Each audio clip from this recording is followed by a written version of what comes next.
Hello my dear students, आप सभी का स्वागत है इस प्यारे से वीडियो में। और टॉपिक क्या है?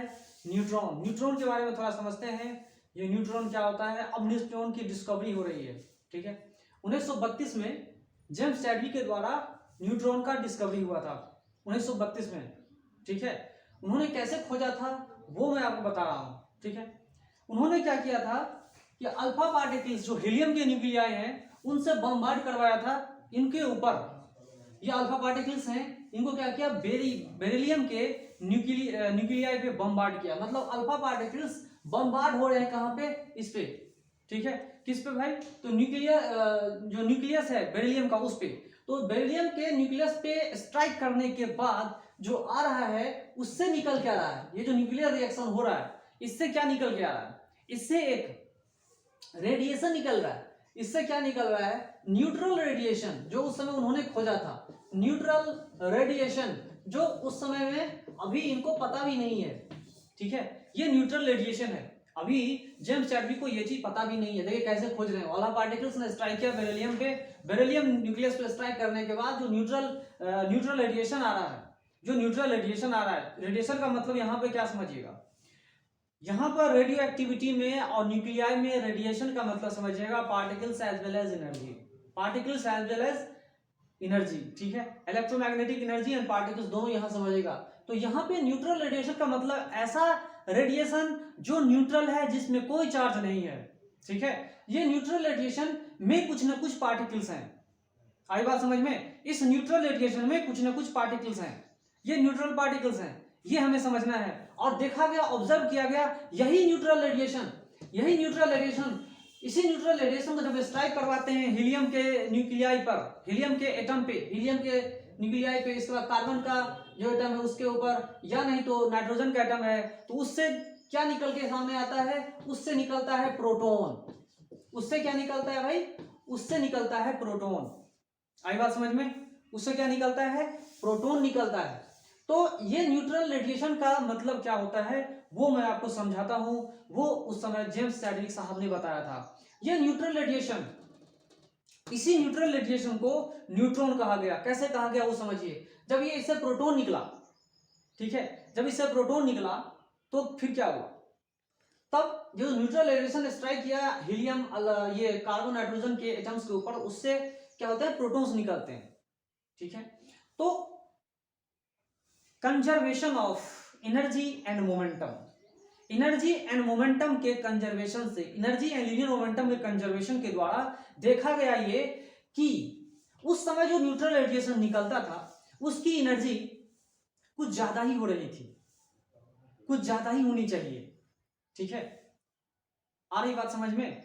तो जो कुछ ज्यादा, अगर ये, अच्छा एक बात मैं समझाना भूल गया आपको कि न्यूट्रल रेडिएशन उस जमाने में सिर्फ और सिर्फ फोटोन को कहा जाता था।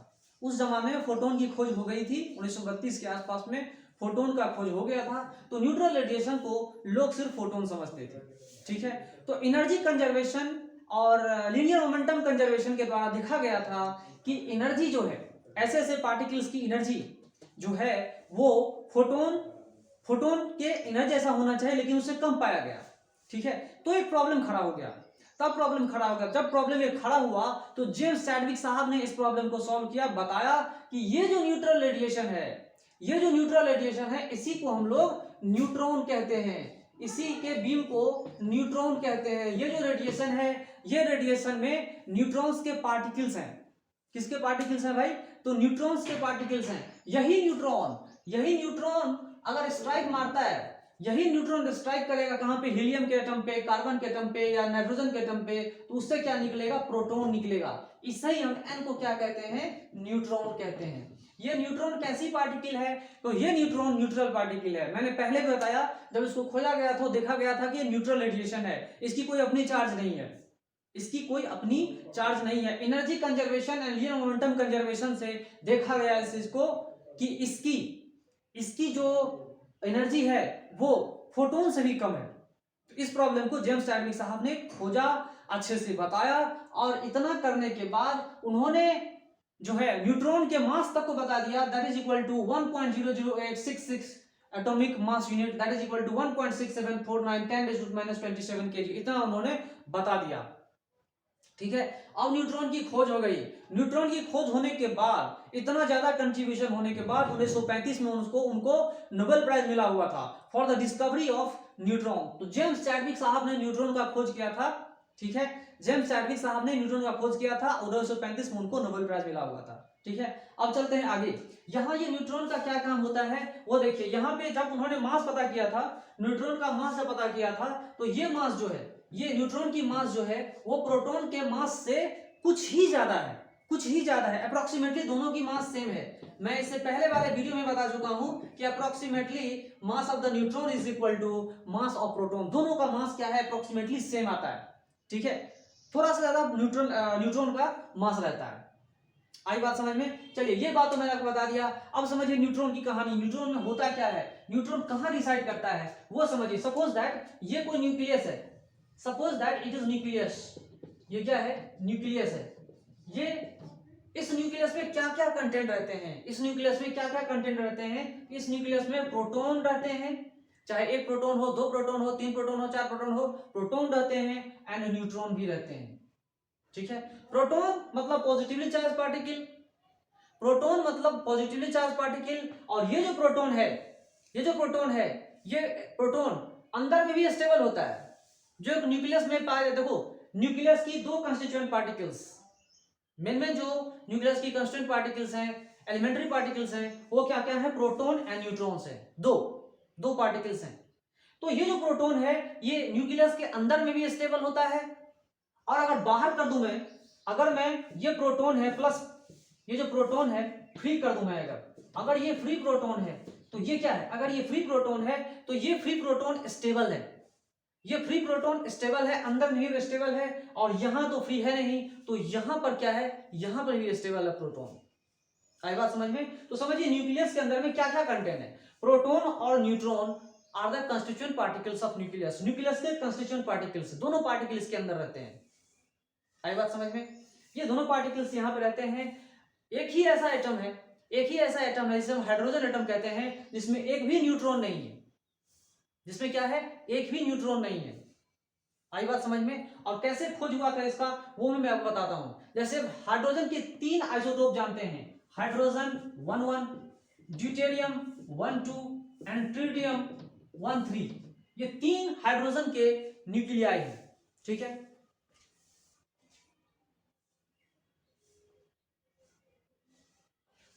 हाइड्रोजन के 3 न्यूक्लियाई, तो इनके मास को कंपेयर किया गया, तो इन तीनों के मास को देखा गया, तो क्या था मास, कैसे, किस रेशियो में था, 1:2:3। ठीक है, जो इतने सारे हाइड्रोजन के एटम्स हैं या न्यूक्लियाई हैं, ये इसको हम आइसोटोप कहते हैं। आइसोटोप मतलब atoms of the same element having different masses but the same atomic number are known as isotopes of the element. ठीक है, isotopes of the same element. Same element के आइसोटोप को हम लोग देखते हैं, 1 2 3 है, 1 1 यहाँ पे है, तो सेम एटॉमिक नंबर है, डिफरेंट मास नंबर है, 1 2 3। तो रेशियो पर मास की बताएं तो 1 2 3 है। तो इसी को बेसिस बना करके जेम्स चैडविक साहब ने सोचा कि अरे भाई इसका मास तो 1 2 3 में है। ठीक है, 1 2 3 में है, और अगर न्यूक्लियस में प्रोटॉन के अलावा और चीज है, अगर प्रोटॉन के अलावा और चीज है, तो पहले हाइड्रोजन में एक ही प्रोटॉन था, न्यूट्रॉन तो है नहीं उसमें। दूसरे में देखा 2 हो रहा है इसमें कितनी वैल्यू है इसका, 2। फिर एक पार्टिकल कहां से आया, फिर इसमें देखा 3, लेकिन प्रोटॉन तो एक ही है क्योंकि न्यूट्रल तो रहना चाहिए। एक प्रोटॉन तो एक इलेक्ट्रॉन। अगर ये प्रोटॉन है तो इसके चारों बगल कहीं पर भी इस चक्कर में क्या होगा, एक ही इलेक्ट्रॉन पाए जाएंगे। आई बात समझ में? एक ही प्रोटॉन रहेंगे। आई बात समझ में? तो ये जो प्रोटॉन है, एक सेकेंड में बोर्ड को क्लियर कर दे रहा हूं।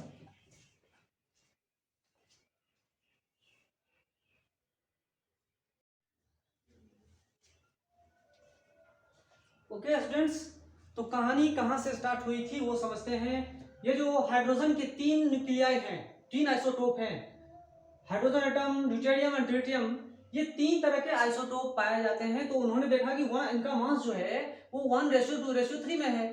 तो मास अगर 1:2:3 में है, इसका मतलब क्या हुआ कि इसमें एक ही प्रोटॉन है। फिर इसमें अगर 2 प्रोटॉन होते तो ये न्यूट्रल नहीं होता, क्योंकि इसमें भी एक ही इलेक्ट्रॉन है, न्यूट्रल होना चाहिए।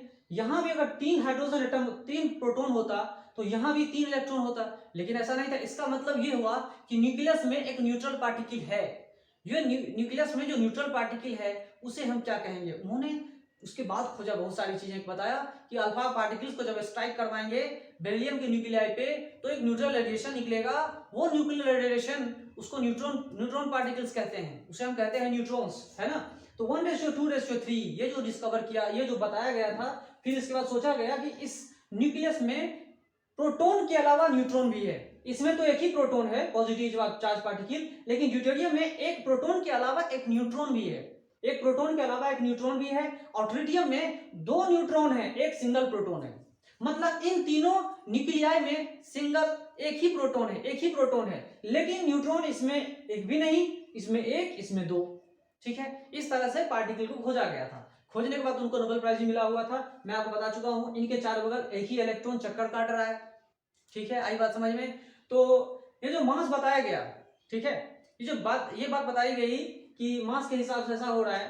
फिर इसके बाद क्या हुआ, अब हुआ ये कि जो प्रोटॉन है और न्यूट्रॉन है दोनों न्यूक्लियस में है, क्या ये दोनों के दोनों स्टेबल हैं? क्या ये दोनों के दोनों स्टेबल हैं न्यूक्लियस में? बिल्कुल, ये दोनों के दोनों स्टेबल हैं। अगर न्यूक्लियाई की बात करें, न्यूक्लियस में बोलते हैं, तो न्यूक्लियस की कांस्टेंट पार्टिकल्स क्या है? प्रोटॉन है जो पॉजिटिवली चार्ज पार्टिकल है, और दूसरा न्यूट्रॉन है कि जो कि न्यूट्रल है, ये चार्ज पार्टिकल नहीं है, it has no charge, but proton has only the positive charge. तो इसका जब खोज हुआ बताया कि न्यूट्रल है। ये न्यूट्रल जो था, तो ये दोनों क्या थे? स्टेबल। कब? जब न्यूक्लियस के अंदर में रहते हैं तब। लेकिन प्रोटॉन जो है, अगर वो फ्री स्टेट में ही पाया जाता है तो भी स्टेबल है, अनस्टेबल नहीं है। प्रोटॉन इज स्टेबल ऑलवेज, चाहे वो फ्री रहे, चाहे वो न्यूक्लियस के अंदर में रहे। लेकिन न्यूट्रॉन जो है वो अंदर में ही स्टेबल होता है, बाहर में अनस्टेबल हो जाती है। आई बात समझ में।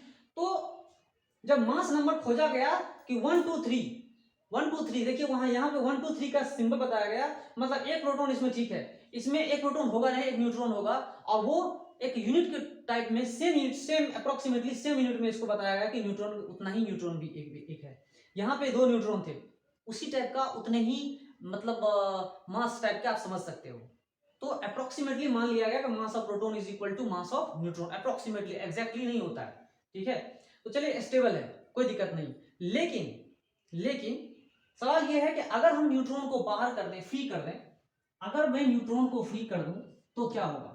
ये न्यूट्रॉन अगर फ्री है तो क्या ये स्टेबल है? ये जो न्यूट्रॉन है क्या ये फ्री है? अगर मैं न्यूट्रॉन को फ्री कर दूं तो क्या ये स्टेबल है? क्या ये ऐसा रह सकता है? नहीं, ये अनस्टेबल है। ये क्या है? अनस्टेबल। ये अनस्टेबल है, ये ऐसा नहीं रह सकता। और इसकी जो लाइफ है वो बताया गया कितना? 100,000 सेकेंड की इसकी लाइफ है। फिर देखिए, न्यूट्रॉन अगर अनस्टेबल है तो कन्वर्ट होगा भाई, तो कैसे कैसे कन्वर्ट होगा?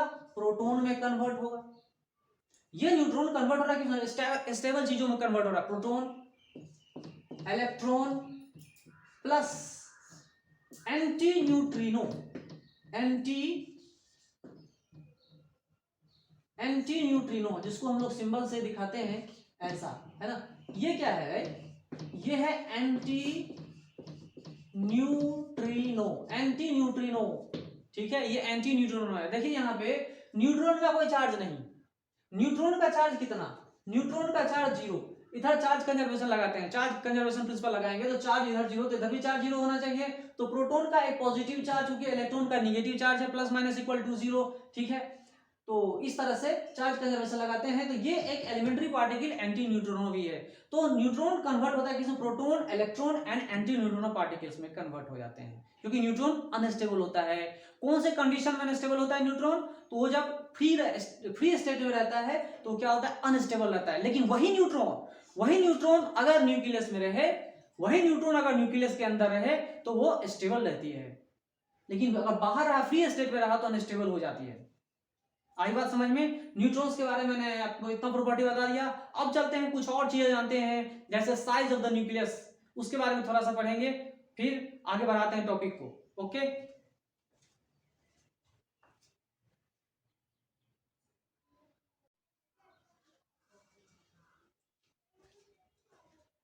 ओके स्टूडेंट्स, अब हम लोग आगे बढ़ते हैं, न्यूक्लियस के बारे में पढ़ते हैं। ये जो हमारा करंट टॉपिक है, चैप्टर है, इसका नाम ही है न्यूक्लियाई।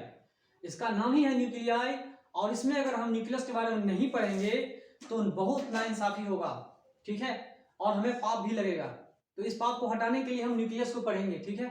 न्यूक्लियस क्या होता है, इसको हिंदी में नाभि बोलते हैं, ठीक है, नाभि, ठीक है। जो कुछ भी है, हिंदी की बात अब नहीं कर रहा हूँ, अभी इंग्लिश का बात कर रहा हूँ, है ना। तो न्यूक्लियस को खोजा था रदरफोर्ड साहब ने। हिस्ट्री को समझो, रदरफोर्ड साहब ने खोजा और उन्हीं के सजेशन पे गेजर एंड मार्सडन साहब ने एक्सपेरिमेंट किया था, alpha scattering experiment. Alpha scattering experiment में साफ देखा गया था कि अल्फा पार्टिकल्स की एनर्जी अगर 5.5 मेगा इलेक्ट्रॉन वोल्ट से ज्यादा हो रही है, 5.5 मेगा इलेक्ट्रॉन वोल्ट से अगर ज्यादा एनर्जी हो रही है अल्फा पार्टिकल्स की, तो जो क्लोजेस्ट डिस्टेंस ऑफ अप्रोच होगी वो 4 point something into 10 to the power -14 metre के आसपास समझा गया था, ठीक है। तो इतना तो बताया गया था, 4 into 10 to the power something बताया, 10 टू द पावर -14 मीटर बताया था डिस्टेंस ऑफ क्लोजेस्ट अप्रोच, ठीक है। तो न्यूक्लियस की साइज का क्या स्थिति होना चाहिए, न्यूक्लियस की साइज क्या होनी चाहिए। अगर मान लो ये न्यूक्लियस है, यहां से अल्फा पार्टिकल्स यहां पर है, हीलियम के न्यूक्लियाई जो हैं वो हीलियम के न्यूक्लियाई जो हैं वो कहां पर है भाई, तो यहां पर है। तो इनके बीच में जो डिस्टेंस है 4.1 10⁻⁴ मीटर, ये डिस्टेंस ऑफ क्लोजेस्ट अप्रोच है। इससे इसकी साइज क्या होनी चाहिए, कम ही होनी चाहिए, बहुत कम दूरी है, मतलब न्यूक्लियस की साइज जो है वो इससे कम होना चाहिए। तो बताया गया कि न्यूक्लियस की जो लीनियर साइज है वो 10 टू द पावर -14 मीटर से लेकर 10 टू द पावर -15 मीटर के बीच में है। This is the linear size of nucleus. Linear size है न्यूक्लियस का, ये इतना छोटा न्यूक्लियस का लीनियर साइज है, ठीक है। फिर उसके बाद क्या किया गया, इसके बाद क्या गया वो समझिए। इसके बाद बहुत सारे स्कैटरिंग एक्सपेरिमेंट भी किए गए थे, और वहां पर उस स्कैटरिंग एक्सपेरिमेंट में अब अल्फा पार्टिकल्स को नहीं लेकर अब वहां पर हम क्या करते हैं, फास्ट इलेक्ट्रॉन्स को लेते हैं, fast moving electrons, highly energetic electrons लेते हैं। हाईली एनर्जेटिक इलेक्ट्रॉन्स करते क्या है कि बहुत सारे एलिमेंट्स ऐसे हैं जिसके ऊपर वो हाईली एनर्जेटिक इलेक्ट्रॉन स्ट्राइक करते हैं। स्ट्राइक करने के बाद उनके न्यूक्लियस की साइज भी हम पता कर चुके हैं, शायद पता क्या चुके, बहुत सारे एलिमेंट्स के न्यूक्लियस का साइज पता किया जा चुका है by the scattering experiment with fast moving electrons, highly energetic electrons, ठीक है। ये जी पता क्या चुका है। पता करने के बाद ये देखा गया था कि एक ब्यूटीफुल रिलेशन से जो न्यूक्लियस की रेडियस है वो ब्यूटीफुल रिलेशन से संबंधित है, that is equal to radius r is equal to r0 a to the power 1/3, r0 into a to the power 1/3, where r0 is equal to 1.2 into 10⁻⁻15 metre. ये r0 की value कितनी है भाई, तो 1.2 10⁻⁻15 metre. अब समझ लो रेडियस की value इतनी है तो डायमीटर कितनी होगी, तो 2 टाइम्स डायमीटर, तो 2.4 into 10⁻⁻15 मीटर इतना डायमीटर होता है किसका, न्यूक्लियस का, ठीक है। एक जनरल रिलेशन बताया गया, यहाँ पे जनरल रिलेशन बताया गया, तो डायमीटर इतना ही तक नहीं सीमित है, मास नंबर पे भी डिपेंड करता है। तो समझिए रेडियस किन किन चीजों के ऊपर डिपेंड करता है। Radius depends upon mass number of the nucleus, mass number of the atom. Radius जो है वो एटम के मास नंबर पे डिपेंड करता है। अगर मास नंबर ज्यादा होगा तो रेडियस का साइज भी बहुत बड़ा होगा, न्यूक्लियस की साइज भी बहुत ज्यादा होगी। मास नंबर ज्यादा मतलब उसमें नंबर ऑफ प्रोटॉन्स और न्यूट्रॉन्स ज्यादा हैं, मतलब उसका साइज भी बड़ा होते जा रहा है, उसका साइज भी क्या होगा, बड़ा होगा। जितना ज्यादा फील्ड है उतने ज्यादा क्या है, उसमें न्यूट्रॉन्स एंड प्रोटॉन्स एकोमोडेट किए जा सकते हैं। मास नंबर के ऊपर डिपेंड करता है। तो मास नंबर किसे कहते हैं, मास नंबर का मतलब होता है number of protons and number of neutrons collectively बोलते हैं। मास नंबर जो ए जो लिखते हैं हम यहाँ पर, ये क्या है, ए का मतलब क्या है, ए का मतलब है mass number means total number of protons and total number of neutrons in the nucleus of an element, ठीक है। तो मास नंबर का मतलब यही होता है कि कितने प्रोटॉन उसके अंदर में हैं और कितने न्यूट्रॉन्स हैं उसके अंदर में, ठीक है। आई बात समझ में। तो रेडियस जो है वो किन किन चीजों के ऊपर डिपेंड करता है, तो वो डिपेंड करता है मास नंबर पे। मास नंबर ज्यादा तो रेडियस ज्यादा, मास नंबर कम तो रेडियस भी कम। ये इस तरह का ब्यूटीफुल रिलेशन बताया गया था, ठीक है। अब सवाल ये है कि अगर ये रेडियस इतना है, ठीक है, तो फिर वॉल्यूम भी क्या होगा, वॉल्यूम क्या होगा, वॉल्यूम क्या, वॉल्यूम की बात करते हैं, एक न्यूक्लियस की वॉल्यूम बताएंगे कि अगर स्फीयर है, न्यूक्लियस अगर कोई स्फीयर है तो उसकी वॉल्यूम कितनी होगी, तो उसकी वॉल्यूम होगी कितनी, 4/3, कितनी होगी वॉल्यूम, वॉल्यूम होगी 4/3 पाई आर क्यूब, अगर मैं उसको स्फीयर समझूं तो।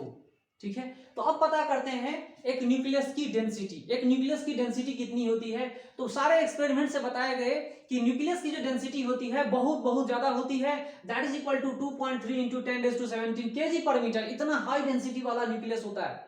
न्यूक्लियस की डेंसिटी कितनी ज्यादा है वो आप अंदाजा लगा लो, न्यूमेरिकल वैल्यू देखो 2.3 इंटू 10⁻17 kg पर मीटर, मतलब पूरे दुनिया भर का मास इतने ही कम जगह पे कंसंट्रेटेड है। मतलब दुनिया भर का मास मतलब पूरे एटम का मास, पूरे एटम का मास न्यूक्लियस के बहुत छोटे से साइज में कंसंट्रेटेड है, इसीलिए इसकी डेंसिटी क्या होगी, बहुत ज्यादा हो गई, बहुत ज्यादा हो गई। और ये जो डेंसिटी है वो सारे न्यूक्लियस की डेंसिटी ऐसी ही है, इतनी ही है, चाहे किसी भी न्यूक्लियस की डेंसिटी आप बता दो उसकी डेंसिटी इतनी ही है।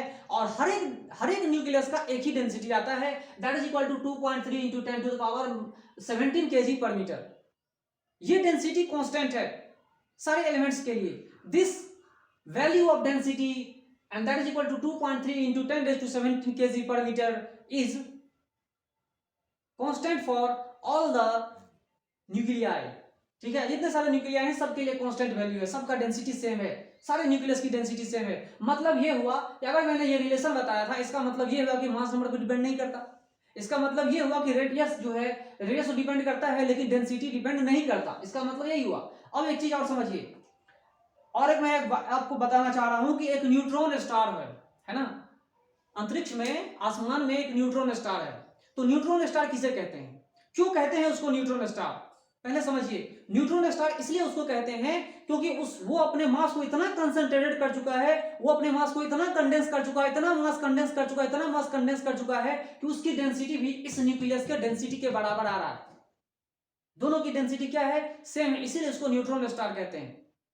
आई बात समझ में, तो उस न्यूट्रॉन को आप क्या कह सकते हैं, बिग न्यूक्लियस कह सकते हैं, बिग न्यूक्लियस भी कह सकते हैं, कोई दिक्कत नहीं है, उसकी डेंसिटी भी इसी के आसपास है। तो न्यूक्लियस की डेंसिटी बहुत बहुत ज्यादा हाई होती है। आगे चलते हैं वाटर की बात। वाटर एक नॉर्मल सब्सटेंस है, वाटर की डेंसिटी कितनी है, 10⁻3 kg पर मीटर क्यूब, मतलब 1000 किलो पर मीटर क्यूब जो है वो वाटर की डेंसिटी है।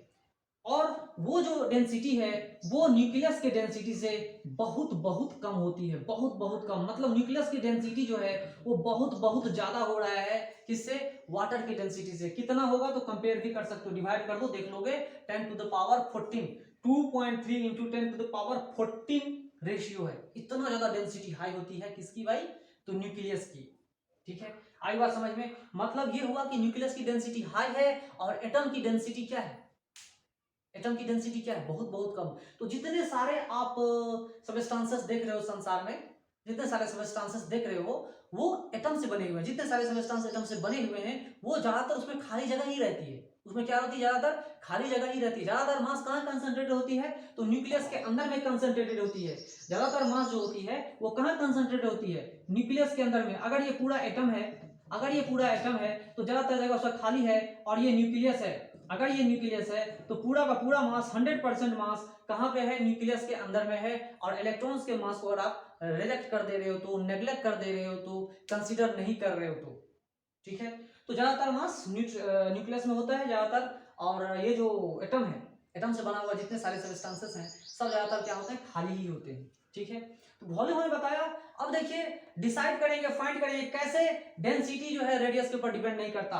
तो डेंसिटी क्या होता है, डेंसिटी क्या होता है, मास बाय वॉल्यूम, ये डेंसिटी होती है न्यूक्लियस की, मास बाय वॉल्यूम हम लोग डेंसिटी फाइंड करना चाह रहे हैं। ठीक है, मास क्या है, मास मतलब क्या है, मास मतलब क्या है, तो न्यूक्लियस की हमें डेंसिटी फाइंड करनी है, किसकी डेंसिटी फाइंड करनी है भाई, तो न्यूक्लियस की हमें डेंसिटी फाइंड करनी है, मास बाय वॉल्यूम। तो मास एक न्यूक्लियस का मतलब क्या होता है, एक न्यूक्लियस में आप जानते हैं कि बहुत सारे प्रोटॉन्स भी रहते हैं और बहुत सारे न्यूट्रॉन्स भी रहते हैं। क्या क्या रहते हैं न्यूक्लियस में, बहुत सारे प्रोटॉन्स भी रहते हैं और बहुत सारे न्यूट्रॉन्स भी रहते हैं। कहीं कहीं किसी किसी न्यूक्लियस में एक भी न्यूट्रॉन नहीं रहता, जैसे हाइड्रोजन बम सिंपल एक्सेप्शन है। तो सवाल यहाँ पर अब देखिए क्या है, अब कहानी क्या है, मास बाय वॉल्यूम हमने यहाँ पे बताया। तो मास बाय वॉल्यूम अगर निकालते हैं तो मान लेते हैं कि न्यूक्लियस में जितने सारे प्रोटॉन्स हैं और न्यूट्रॉन्स हैं दोनों का मास क्या है, सेम है। एग्जैक्ट तो नहीं सेम होता है, लेकिन अप्रोक्सीमेटली हम मान लेते हैं सेम है। दोनों की मास क्या है, सेम है। अगर दोनों की मास सेम है, ठीक है, अगर दोनों की मास सेम है, चलो यहाँ पे हम क्या करते हैं, कैपिटल एम दे देते हैं मास। यहाँ पे हम कैपिटल एम दे देते हैं mass of the nucleus and divided by volume of the nucleus. Mass by volume is equal to density of the nucleus. ठीक है, तो एक nucleus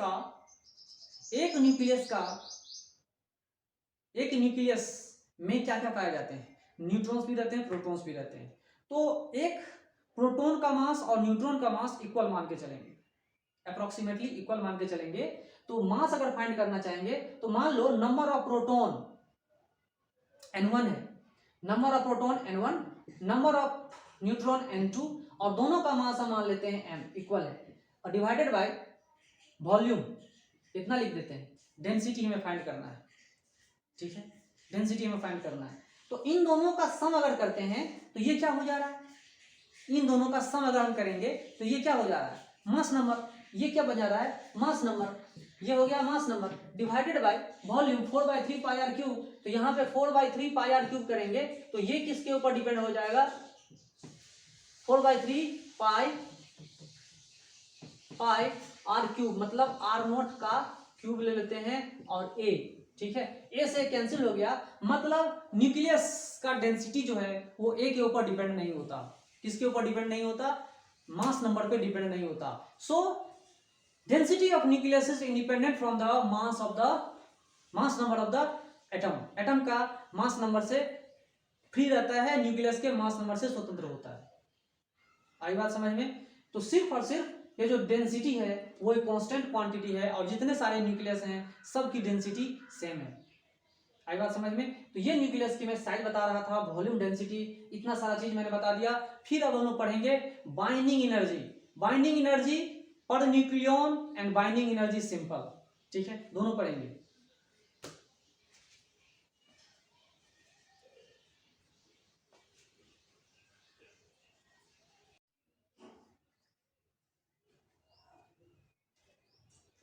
okay students, topic start करते हैं, न्यूक्लियर बाइंडिंग एनर्जी। ठीक है, तो पहले बाइंडिंग एनर्जी समझते हैं क्या होता है।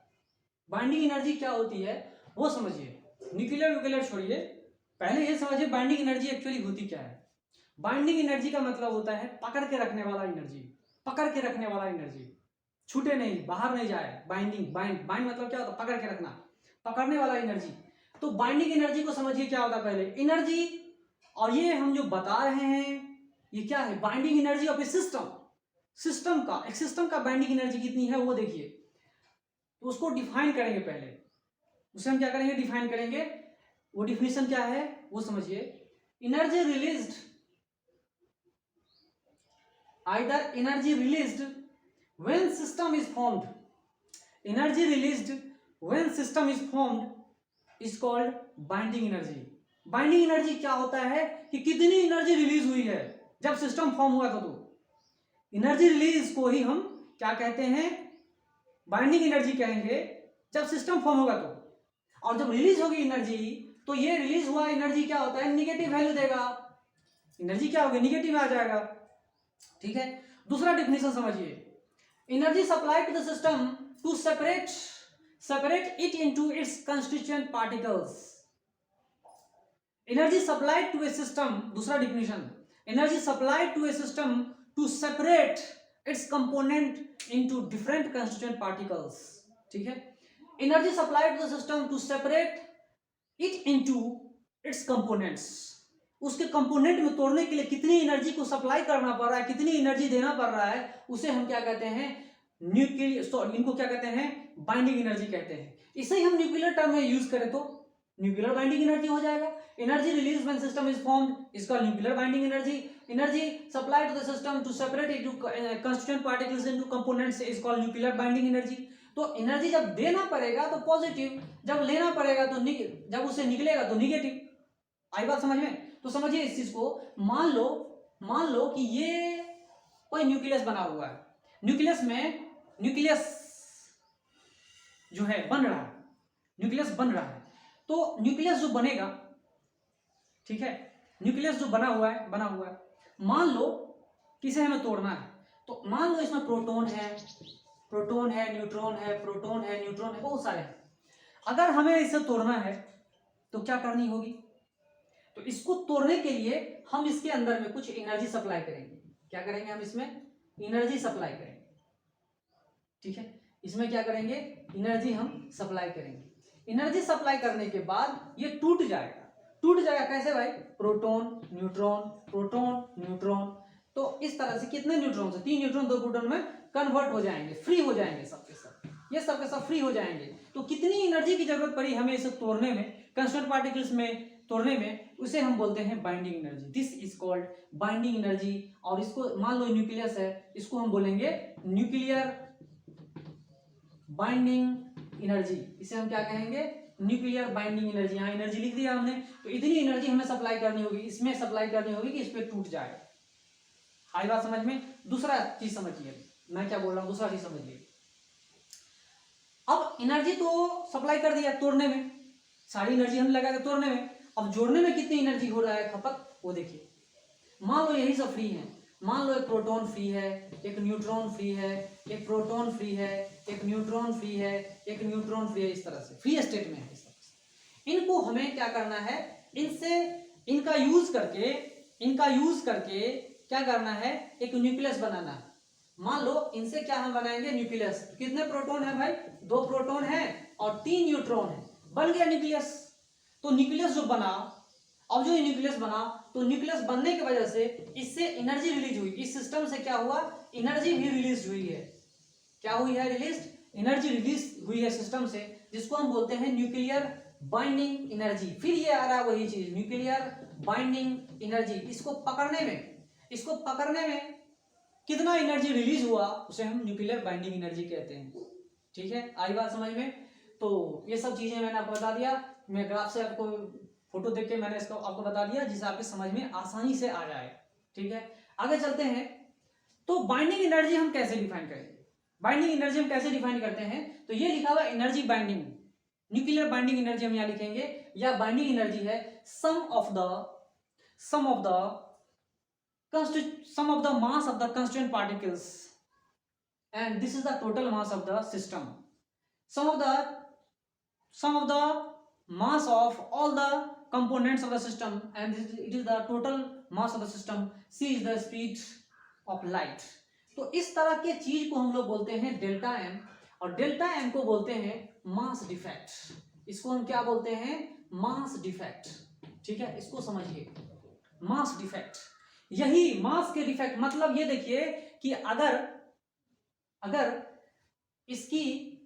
इसका टोटल मास ये न्यूक्लियस बना हुआ था, इसका टोटल मास m, और इन सब का टोटल मास अगर मैं समेशन लगाऊं तो mi हो गया।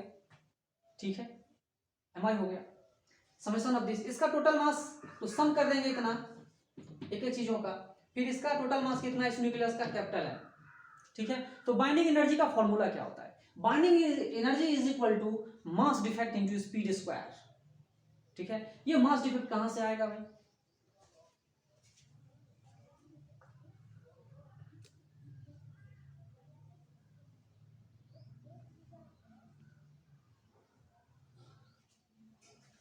ये मास डिफेक्ट आया कहां से, तो समझिए जो एनर्जी रिलीज हुई है ना, जो एनर्जी रिलीज हुई है वो किसके वजह से रिलीज हुई है,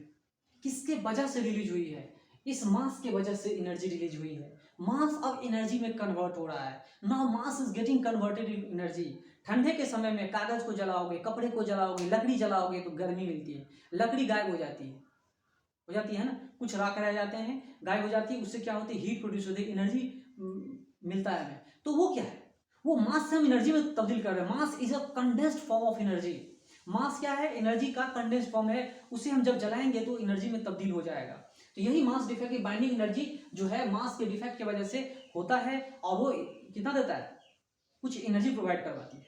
तो ये जो न्यूक्लियस हमने यहाँ पे न्यूक्लियस में देखिए कितने सारे प्रोटॉन, न्यूट्रॉन, प्रोटॉन है, तो इन सब का मास, इन सब का मास जो है, ये एलिमेंट्री जो फ्री स्टेट में सब हैं इनके एग्जैक्ट टोटल मास से इसका टोटल मास कम हो रहा है। इनका टोटल मास, इन सब का total mass summation of M I जो है वो एम से क्या हो रहा है, ज्यादा आ रहा है। मतलब summation of M I is greater than M. ठीक है, तभी तो एनर्जी पॉजिटिव हो रही है, तभी तो एनर्जी पॉजिटिव हो रही है, क्योंकि हमें एनर्जी सप्लाई करना पड़ रहा है, एनर्जी सप्लाई करना पड़ रहा है। तो एनर्जी अगर सप्लाई करना पड़ रहा है तो क्या हो रहा है, एनर्जी अगर सप्लाई करनी पड़ रही है या यहाँ पर भी एनर्जी रिलीज हो रही है, इसका मतलब इसका मास इससे कम, इससे ज्यादा है। इसका मास, इस टोटल का मास फ्री स्टेट में पाया, इसका मास इससे क्या है, ज्यादा हो रहा है। दोनों कहानी में यही दिख रहा है हमको। अगर इसका मास ज्यादा है उससे तो बचा हुआ मास गया किधर, बचा हुआ मास गया किधर। तो वही मास का कन्वर्जन एनर्जी में कब तब्दील हुआ है, जितना मास का डिफरेंस है उसे ही हम मास डिफेक्ट कहते हैं, that is equal to mass defect.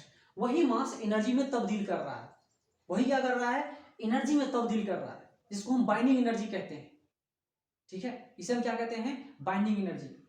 और समझिए बाइंडिंग एनर्जी के बारे में, अभी तो मैं न्यूक्लियर बाइंडिंग एनर्जी पढ़ा रहा हूं, इससे पहले मैंने बाइंडिंग एनर्जी बताया था चैप्टर एटम्स में। एटम्स में क्या होता था कि मान लो एक सिंपल हाइड्रोजन एटम है, उसके चार बगल इलेक्ट्रॉन चक्कर काट रहा है, उसके न्यूक्लियस के चार बगल इलेक्ट्रॉन चक्कर काट रहा है।